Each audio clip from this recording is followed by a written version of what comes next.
Begin the current Daf Mesechtes Bava Metzia Daf Mem Aleph. We begin on the bottom of Mem Amud Beis, 7 lines up in the bottom of the Amud, where we continue again with the same word that's been opening up these Mishnayos. The title of the parak Hamafkid, discussing the halachas of when someone deposits something by his friend, and then the question is regarding the halacha that's primary is the concept of shlichus yad, of misappropriating, touching it, moving it without permission, regarding the liability of the Shomer. Turn to today's daf that entire world. So I'm discussing today's daf are hamafkid chavas isl chavera. So someone has chavas, deposits by his friend, and the guy moved it around, but the strap it broke. So the Mishnah differentiates. If it broke from his hand, so depends also. If it's l'tzarchai, if it was from his own personal purposes that it was moving it, Chayiv is going to be liable. And even then, it depends. The Mishnah discusses what happens if it broke after he put it down. Now that's all. If he, let's say, that depends on if it was what's called lo yichdu l'bay l'mokum l'tzarchai. If let's say the owner didn't designate a place where he was going to keep it by him, so then party is going to be potter. And the Gemara discusses how this relates to tzarch das bailam when you return something. Do you need to have the owner's awareness that you returned it or not? Some other terms of concept in today's daf are shalosh lemidas. Someone borrows something without a person's awareness, if he's a gazlan hava, if he's considered as a thief, the halach of shlichus yad itself, which is written in the Torah, the guy has to swear that he didn't touch it and he's not allowed to use it. And the question is the machlekes of shlichus yad tzrichis. When the guy used it, does it have to be diminished by that or not? And as we know, shemachinim is part of Agnev Aveda, shemesachar is chayiv Agnev Aveda, and part of Einis, and that's related to the halacha of the shlichus yad. So begin the current daf on the bottom of Mem Amud Beis, 7 lines up and down of the Amud. We continue halacha the next Mishnah. Continue on this halacha of hamafkid. If someone deposits chavas is chavera, he will ask his friend to watch his barrel for him. Now, the owner did not designate a place in the house of the Shomer to say, "Oh, lend me this corner. I want to keep my barrel over here." No, you watch it, keep it wherever you want to keep it. Okay, but tiltala, and the Shomer moved it around, and it broke. So it says the Mishnah, it depends on a few things. So first of all, we're discussing right now, it broke while the Shomer was holding it. Now, even when it breaks when the Shomer is holding it, it depends why he's holding it. If litzarchai, if he took the barrel for his own benefit to use it, then chayiv, he's liable because he wasn't supposed to move it, and now he caused it to break. Litzarka, if let's say it was in an open area where it could have gotten broken, this barrel, so he was moving it for the purposes of the barrel itself, so then potter is going to be exempt. Now this is all talking about if it broke while it was in his hand. Now what happens, says the Mishnah, in Mishanicha, let's say he finished using it, and he put it down now in a protected place. Now once it was placed down, now nishbura, it broke, so then bein litzarchai, bein litzarka, whether he moved it initially for the barrel's purpose or whether he moved it for his own purposes, potter is going to be exempt. Now again, this was all talking about, as we described, that the owner had not designated a location for it. The Shomer had it wherever he wanted to have it. Now says the Mishnah, but let's say the owner designated a location for his barrel. It says, do me a favor, lend me this corner of your room over here. And v'tiltala, now the Shomer went and moved it, v'nishbura, and it broke. So here it's a different halacha. Whether the guy is holding it or whether he placed it down. Now it depends only on litzarchai chayiv. If he moved it for his own purposes, he'd be liable. Which the Gemara is going to ask, why is it any different, the halacha of lo yichtu from yichtu? Why, when you designate a place, once you put it down, why would you be chayiv? Versus in the ratio, we said that you're going to be pater, even if you moved it for your own purposes. But that we'll see in the Gemara. And the tzarcha pater, but if you moved it for the purpose of the barrel, so that's obviously not a shlichus yad, it's not a misappropriation, and therefore he's going to be pater. Now the Gemara says, going on the halacha of the ratio, Hamani, who is the Tana of our Mishnah that said that once you put it down, if it broke, even though initially he had moved it for his own purposes, which he was not supposed to, but that you're going to be pater, why? Because obviously the Tana holds that once you give it back, once you put it back where it was originally, it's like back in the rishus of the bailam as it was in the beginning, and you're back to your status of a shemechinam, which you're pater if it breaks, which is an einis. Even though obviously you didn't let the owner know that I took it, I put it back, still that's going to be considered as a hashava. Who is that Tana that says mishenicha once it was put down, which that's returning it, that you're going to be pater because you're back to being a shemechinam. Says the Gemara, Rabbi Shmuel, it's going like Rabbi Shmuel, because the that he says loy beinan das bailam. You don't need to have the owner's awareness. The time like learn the brisa. Hagoynev, if someone steals a tlem and eder, a lamb from a flock, or if it's selling a kiss, or he takes someone's dollar bill from his wallet. L'mokim shagonav yachsid. Rabbi Shmuel. Shmuel says you could just put it back to the place of where you stole it. You don't need to have his das. You just put it right back. That's essentially what a shemechinam, when he's shoyleach yad in the pekadon, he's al ganev, and if he puts it back, fine. Now he's back to being a shemechinam. He did hashava. Kiva Mei says no. As we continue to the Malv Manalv says tzarich tas bailam. You need to have the owner's awareness. If you did not notify them, you're still going to be liable for the responsibility if it dies or if it's stolen, because the second you take it, it's in your possession, and returning it without his awareness is not considered as returning it. So you see that our Mishnah that says that you're going to be pater is like Rabbi Shmuel. Says the Gemara, but Rabbi Shmuel, my ir yolo yachdu.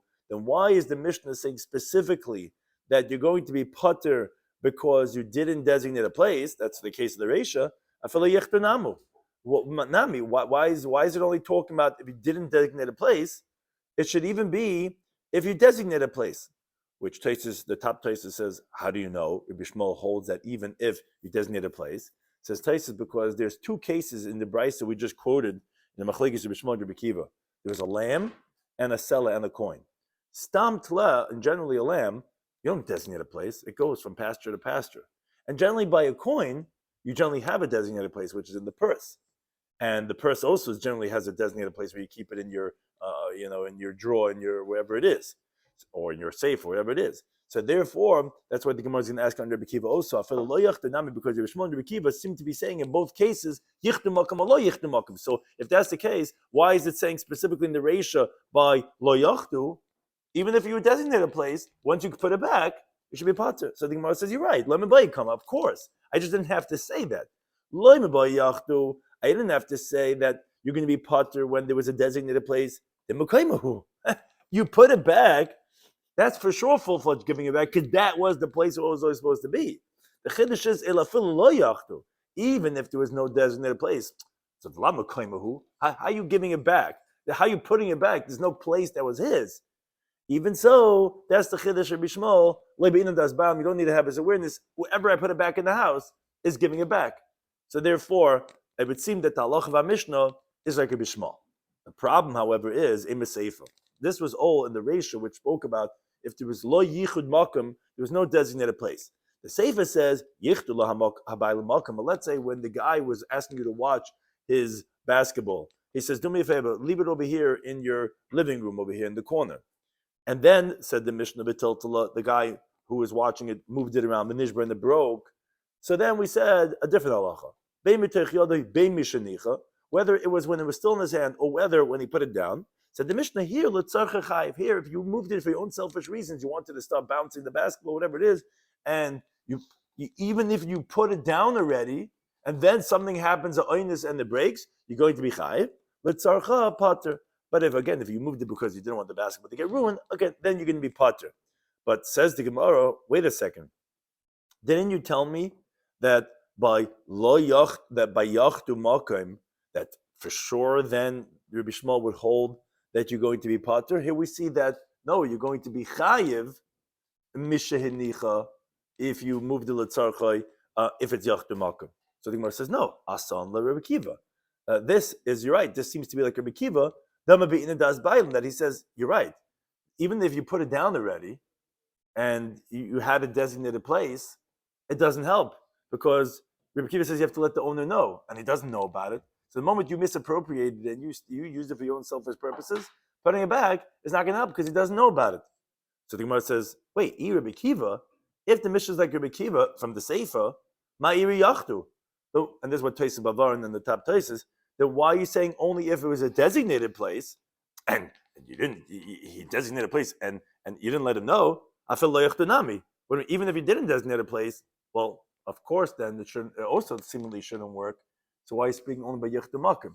Says no, lo mebaya come out. Of course, I didn't have to say that.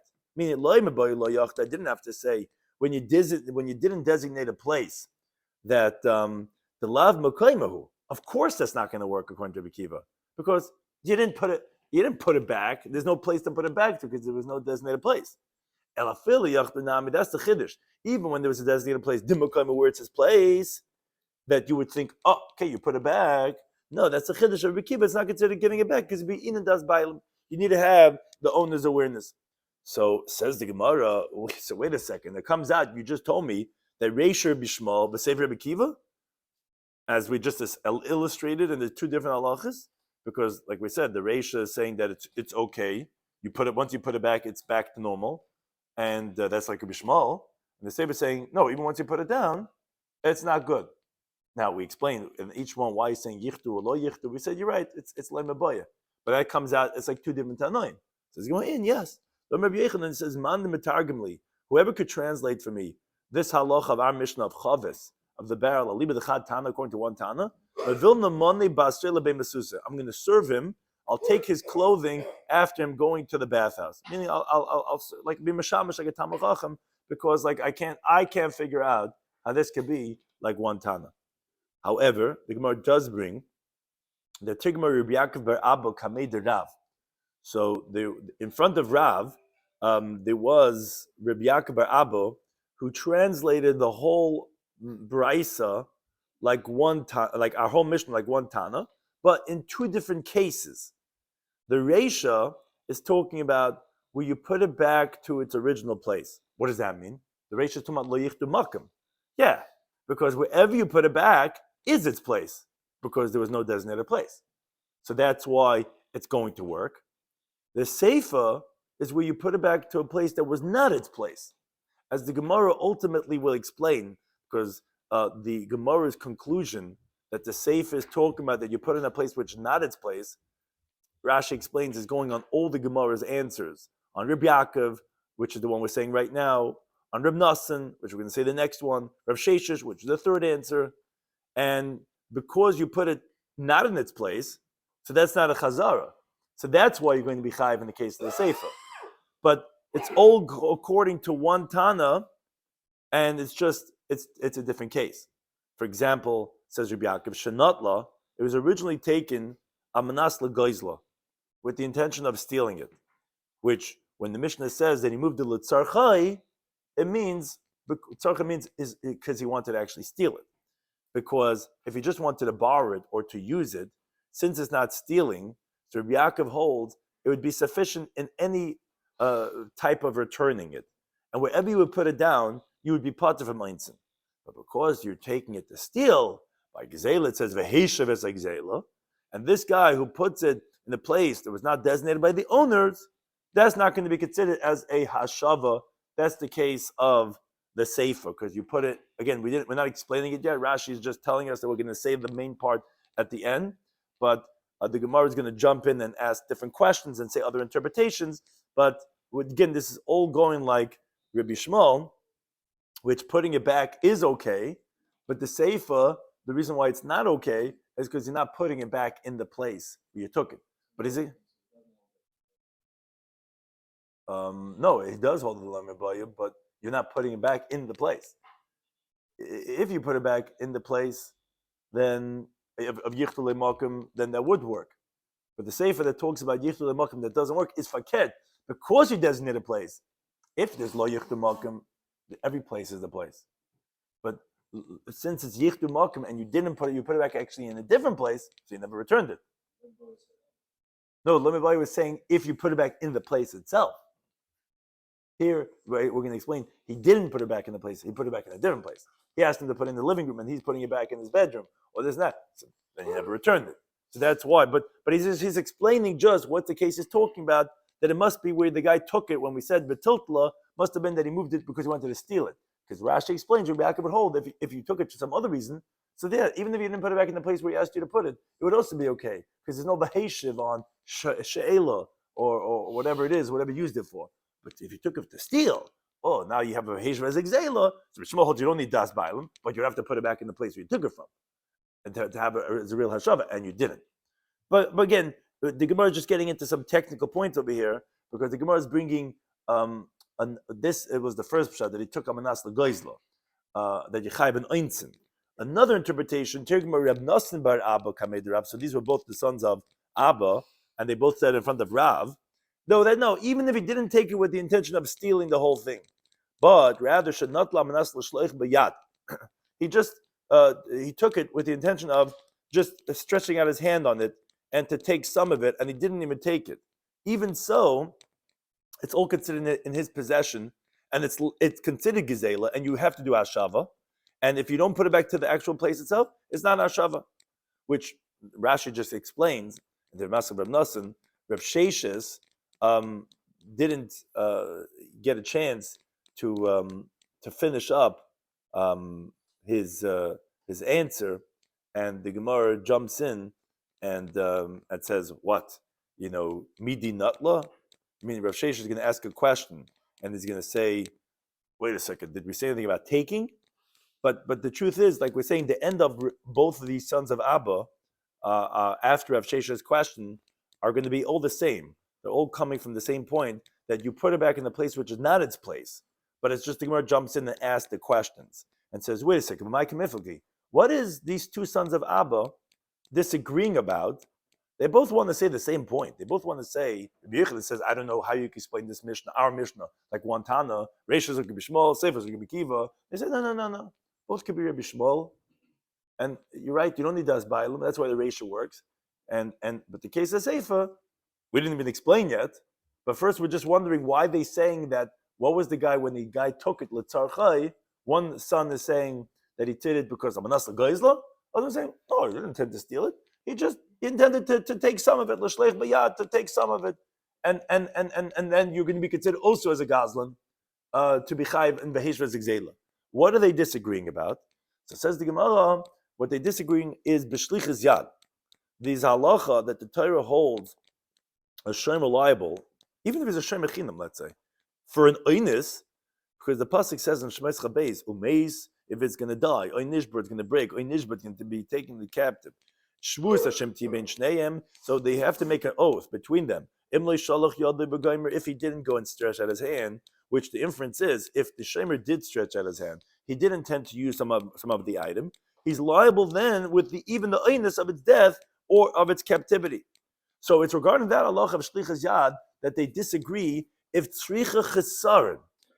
Do we say that it's not considered a shlichas yad, like he stretched out his hand to misappropriate this pekadin, that it should be in his possession, only if it is lacking now because of what he did, as the Gemara explains.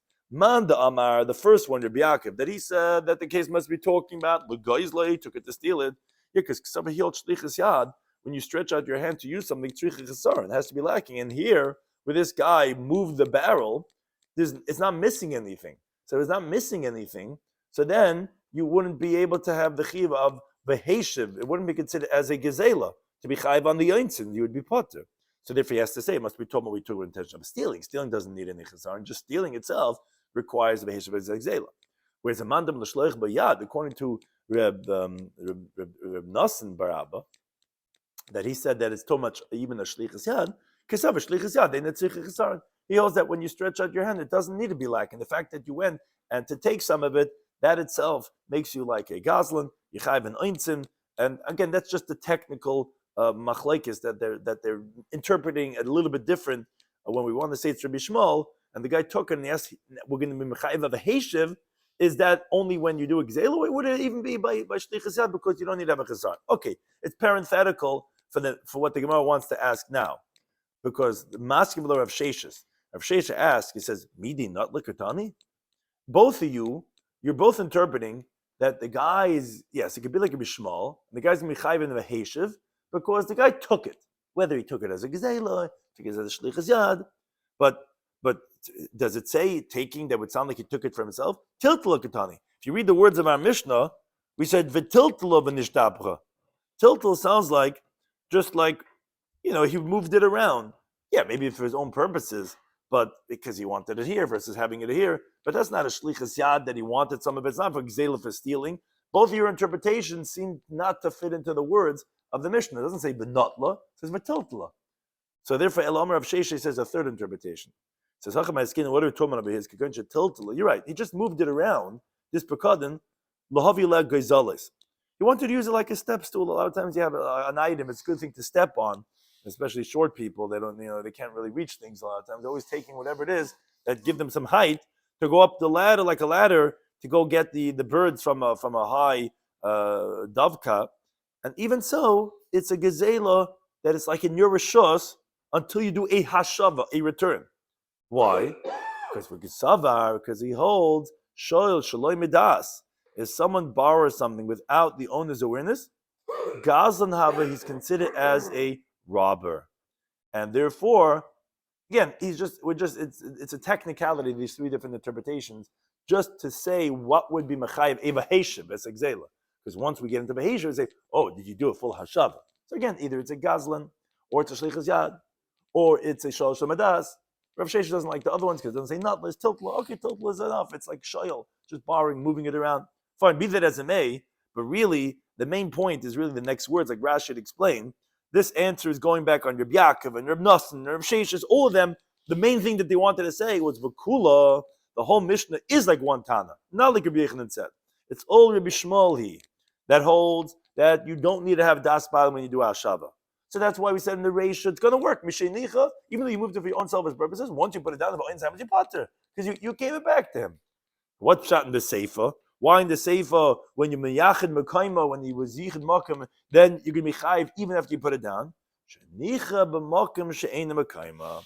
Because you put it down in the place, that's not the place that was designated. But in the Reisham, since there was no designated place, anywhere it's put down is its place.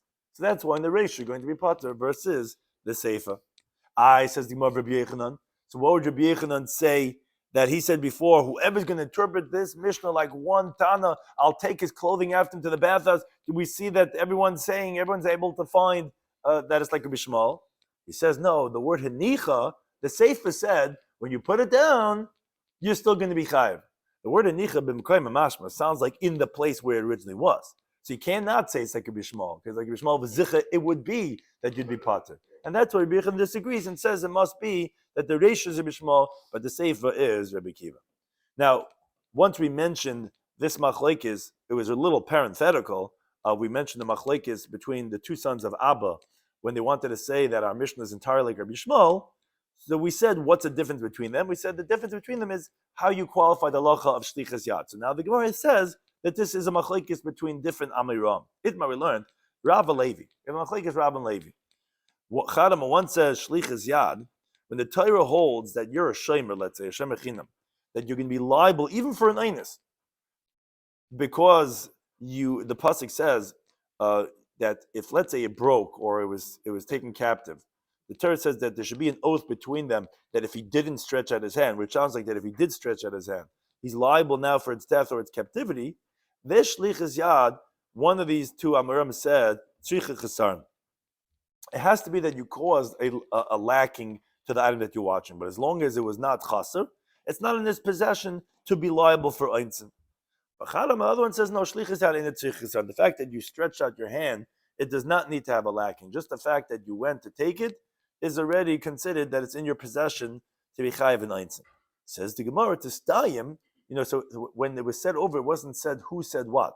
Says the Gemara, we could prove the Rav the Amar that it was Rav who said shlichus yad ain't tzricha chesarn, that you don't have to be lacking to be chayiv. Even just moving it for you because you want to take it, that itself would be already mechayiv you and einzin. How do we know this? Because the Tanya learned the Brisa. Brisa says the following case: Raya, shepherd, Raya Edroi, which he was shepherding his flock, which was watching for other people. Benich Edroi ubolair. He left the flock and they came into the town. And when he came into town, a wolf came and carried the prey off to its lair. Or ubar rivadaras, or a lion came in and tore it apart, which a lion is different than a wolf. It doesn't maul it. It just actually pounces on it and eats it over there. But be that as it may, Pater, the Shloime is going to be exempt because it's a neinus. Says Rashi, what do you mean? The fact that he left the flock is a negligence. So that the Gemara actually on Daf Tzadik Gimel Beis explains that he actually came into town when people normally come into town.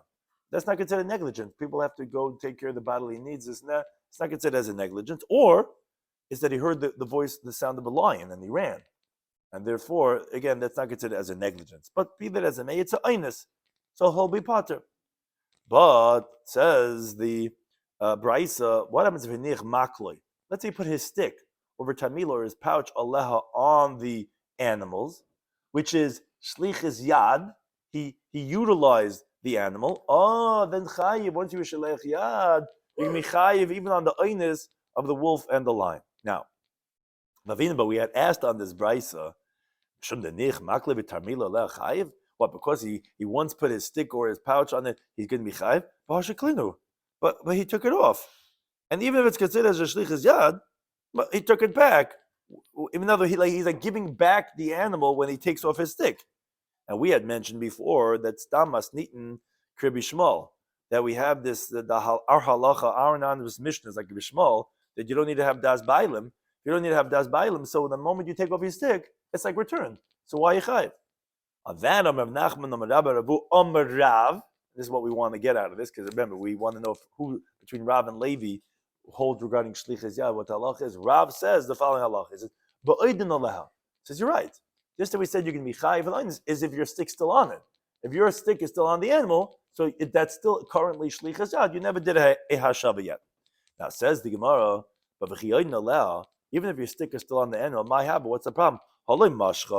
He never pulled the animal with a shlichus yad of a stretching out of his hand to like acquire the animal.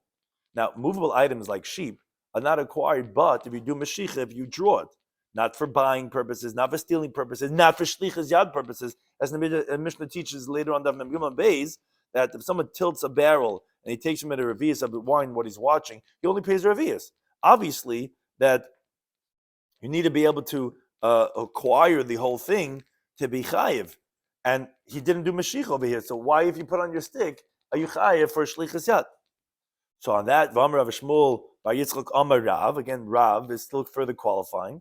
He says, Shekisha b'makal. We're talking about where, when he put the stick on the animal, he hit it with the stick, and it caused the animal to run in front of him. Oh, that's mashiach, because mashiach is the moment you cause the animal to lift up its hand and its leg through him, that's considered mashiach.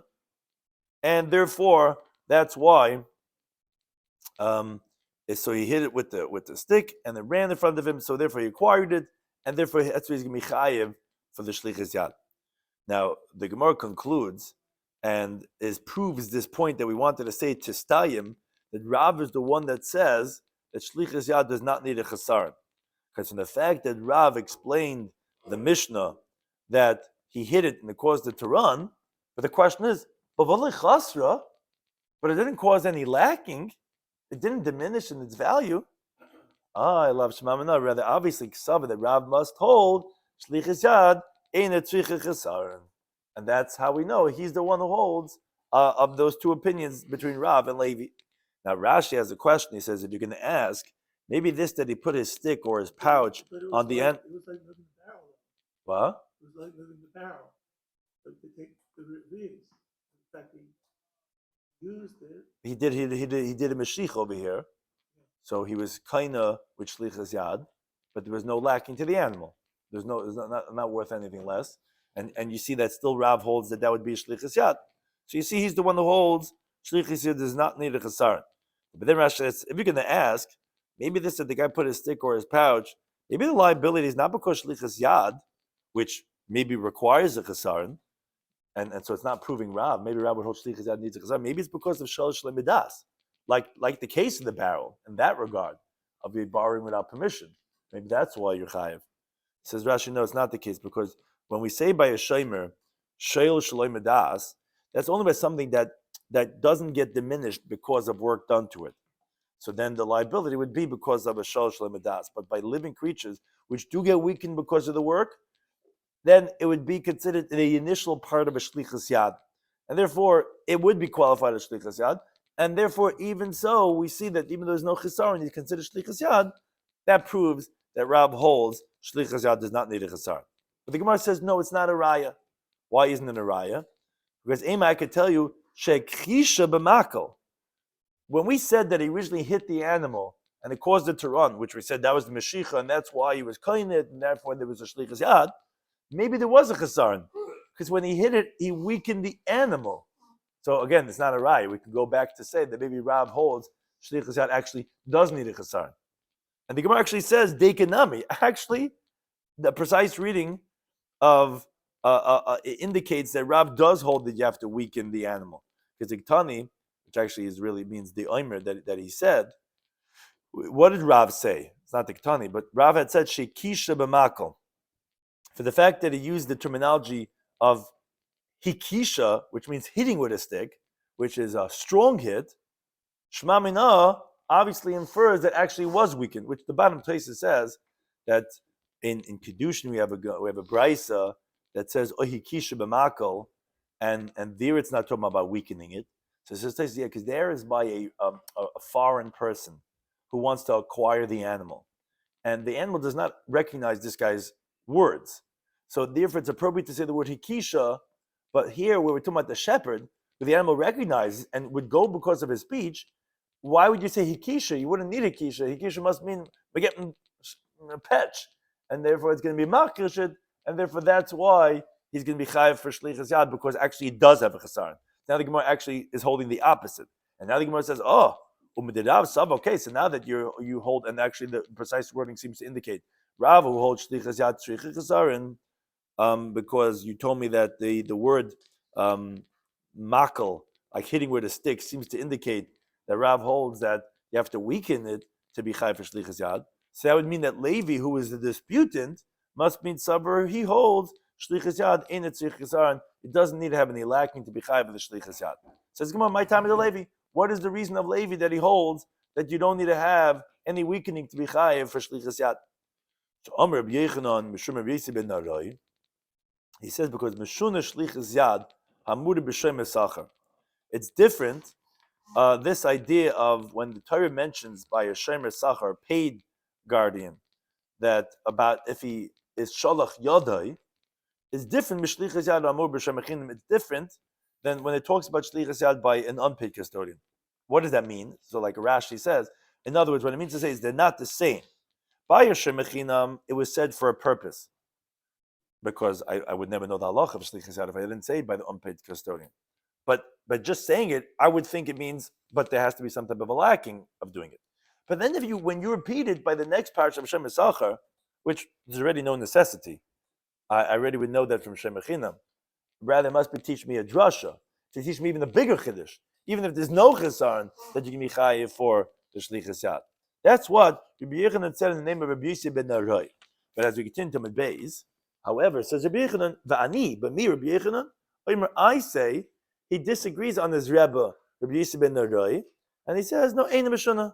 It's not different. Meaning, even by Shem Esachar, there was a purpose why it was said, and therefore he disagrees. Now, Levi held like Rabbi Yossi ben Narai, which was that why do you say by Shem Esachar? There's no need for it. You already know it by Shem Echinam. To darshan that even if it's no chesaron, that you're going to be chayiv. Because if you only had the first pasuk, I wouldn't know that you can be chayiv only if you have a chesaron. Why repeat b'shem esachar? To say even there's no chesaron. Again, that's the main thing that we wanted to bring over here. Want to know by Levi, why does he hold that you chayiv even if there's no chesaron? It's like Rabbi Yossi ben Narai, who says because why did you repeat it b'shem esachar? Must be to say even if there's no chesaron.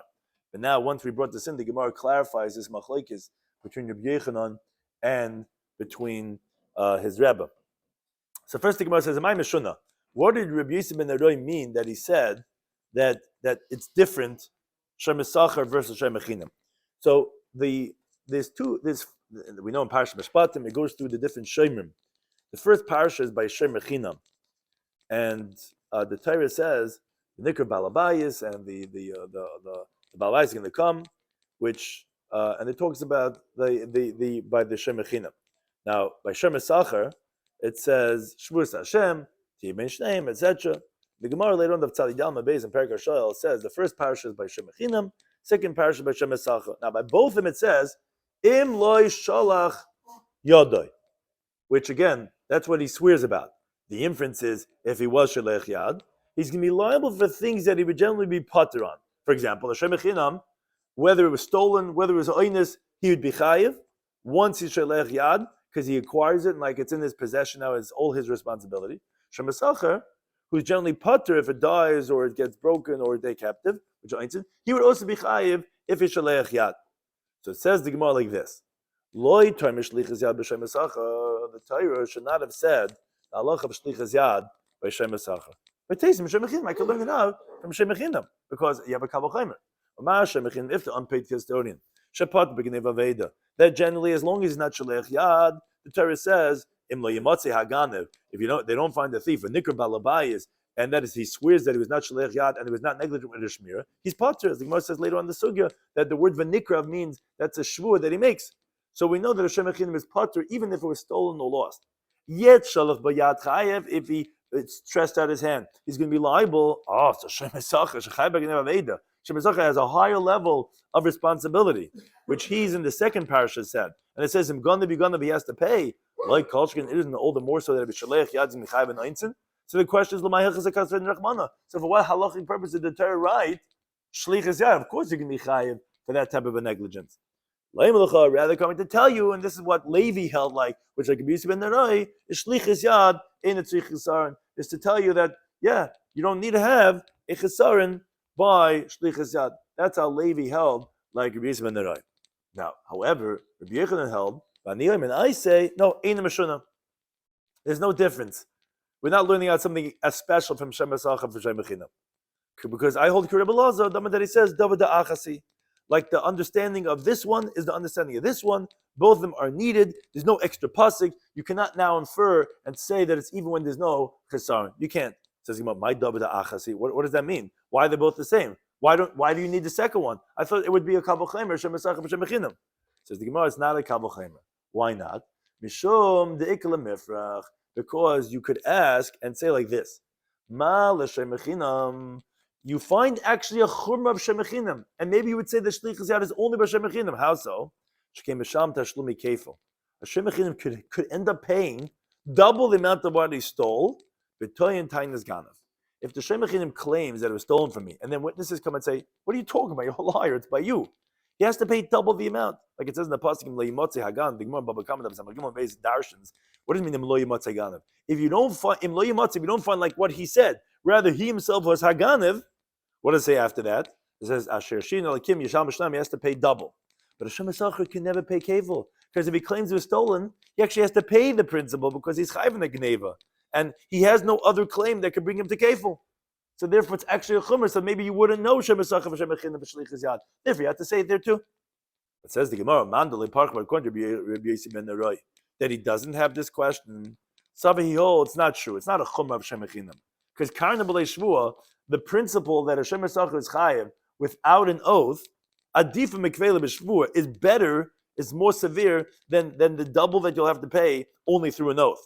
So Hashem Esacha is more severe that he's chayiv in the Karen until you don't swear falsely, in place of where Shem Echinam is going to be pater, which is by Gneva Veda, then the Chumrah of Shem Echinam who has to pay kefil, which is only after he swears falsely that it was stolen, and the witnesses come and testify that it was stolen, because the whole inclusion of kefil of 10 times gam is only after that he swears, like the Gemara says later on. So he doesn't hold that to pircha, and therefore he holds that you would have learned it out.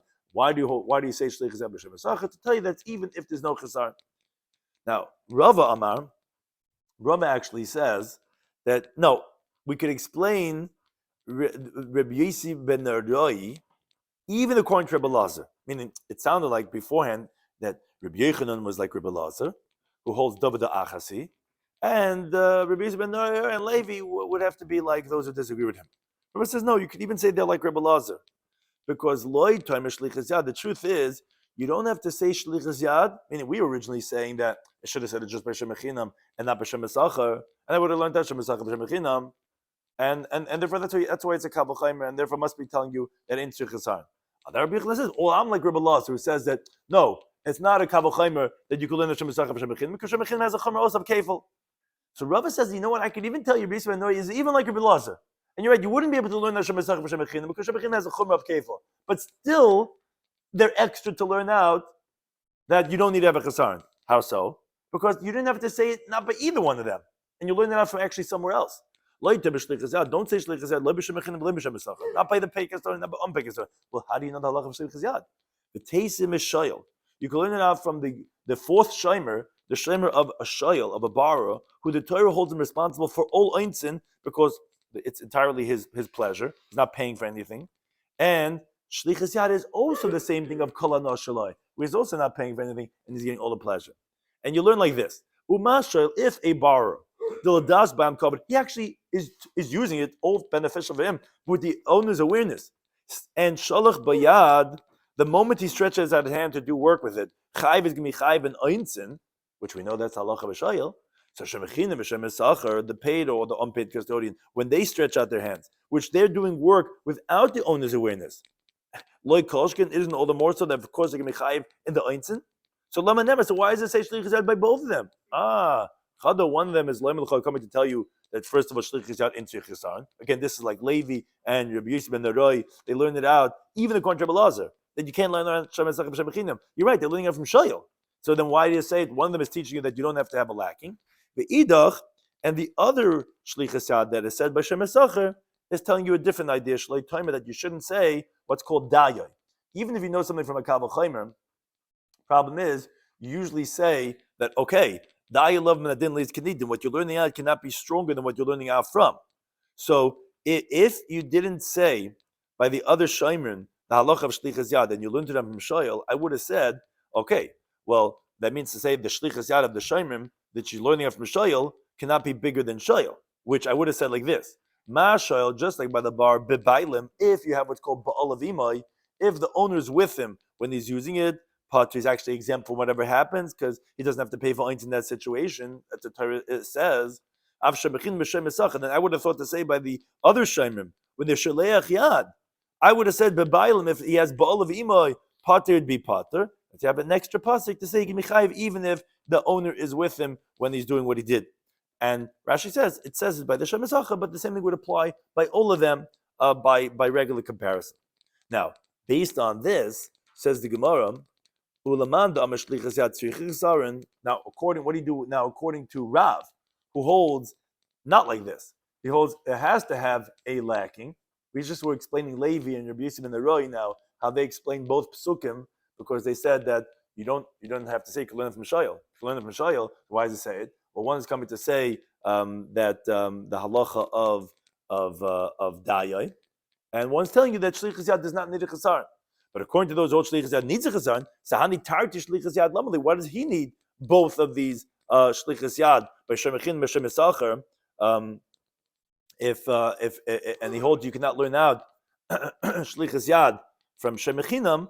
What are these two coming to teach you? Obviously, one of them cannot be teaching you that in the tzricha chesaron because he holds tzricha chesaron. So one of them is like we said before. Like we said, because if you're learning from Shayil, you can't have the limitations of Shayil, which is you'll be put with Balavimai. That we're saying not, you'll be chayv even Balavimai. What's V'idach? That's what we have to explain. It's not coming to tell you that in the Tzich, teaching you something else, like the time like learn the Brisa. Pasuk says in Shemais, V'nikr Balabais Elohim. It says that the Shemechinam, that he's going to come to the judges. What's he coming for? So it's L'shvuah. It's for an oath. And we're saying is like this. Im lo yamatze, if we don't find, like what he said, that it was stolen, rather he stole it. And he already came to the judges, that's a menikvel elakim for a shvu, and he swore falsely. And then witnesses come. Asher shiun, which is Asher shiun elihim is the judges, that they incriminate him. The Torah is saying he has to pay kefil. So that's only when you took an oath. Says the Brisa, do you say that this coming v'nikrav, that coming close is l'shvu, is an oath? Or yin ladin? Maybe it means no, he comes to the court. The moment he makes a claim in court that it was stolen, even though he didn't swear, he'll have to pay kefil if witnesses come and say it's by him. That's why never shlichus yad lamata. It says by shemesachar, shvus Hashem tibin shneim imloy shalach, and never shlichus yad lamal. It says it over here by shemechinam v'nikrav balabais elo lehim imloy shalach. The reason why we say imloy shalach is not for the halacha of shlichus yad. It's to use it as a gzeira shava from Shemesacher to teach you malal l'shvua, just like over there explicitly the Torah is talking about an oath, because it says it. Avkan l'shvua, so over here we're learning out that you don't pay kefil by just the claim of being stolen, only after the oath. And also says Rashi, we also learn out that it's going to be potter from Gnei Aveda with a shvua, but we see that it's with a shvua. That's what Shalach Yada is teaching you. So that's machlekes exactly what do you do with the extra, this 2 extra Shalach Yada, because really you know it from Shayel.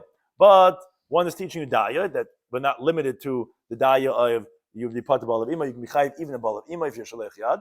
And the other one is a machlekes between Levi and Rav regarding, does it teach you, like Rabbi Yosef ben Nori said, that okay, that in it's chisaron, that you can be chayiv even if you weren't, it didn't make a lacking, or no, it has to be a lacking like Rav says. So what's the other one coming to teach you? It's teaching you Xeris Shava, which Sheish explained, well, how would the other man the Amr know this halacha then that he knows from other words that are similar between the parashas of Shemachin and Shemesach. Thank you to any time.